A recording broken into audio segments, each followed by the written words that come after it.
Dia ada pilihan untuk ambil Quran.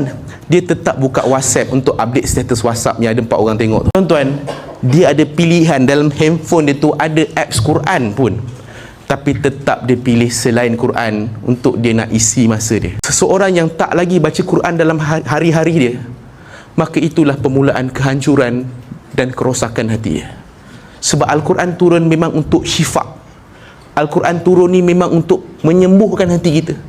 Tapi kita dijauhkan daripada baca Al-Quran. That's why tuan-tuan, bulan Ramadan kan bulan turun Al-Quran. Tapi kalaulah bulan Ramadan turun Al-Quran pun tak buat kita baca Quran, tuan-tuan, bila lagi kita nak baca Quran? Whatever reason pun tuan-tuan, kadang-kadang kita ada yang cakap, Ustaz, saya bukan tak nak baca Quran Ustaz, tapi saya ni memang tak pandai mengaji. Saya ni Iqra 2. Saya malu dengan kawan-kawan. Kalau tadarus, semua kawan-kawan saya semua laju. Ni semua Qori Penang, Qori Bertam, mungkin Bertajam. Saya memang tak Qori lah, hari-hari je tak tahu baca. Jadi rasa macam low self esteem, rasa macam rendah diri. Tuan-tuan, macam ni. Punyalah Nabi nak bagi tu kat kita, tolonglah baca Quran. Sampai Nabi kata, siapa yang baca Al-Quran dalam keadaan, Nabi kata dalam hadis, berbata-bata. Maksudnya tersekat-sekat, tersengguk-sengguk. Siapa yang baca macam tu, Nabi kata dia akan dapat 2 pahala. Satu, pahala baca Quran walaupun dia baca Iqra.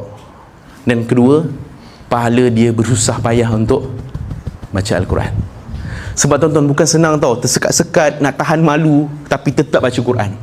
Tapi ada orang tanya pula, kalau macam tu baik, tersekat-sekat, banyak lagi pahala. Tuan-tuan, yang tersekat ada pahala dia, yang lancar pun ada pahala dia. Apa pahala orang yang lancar baca Quran? Nabi bagi tahu, siapa yang baca Al-Quran lancar, maka malaikat-malaikat yang mulia dan taat akan bersama dengan dia.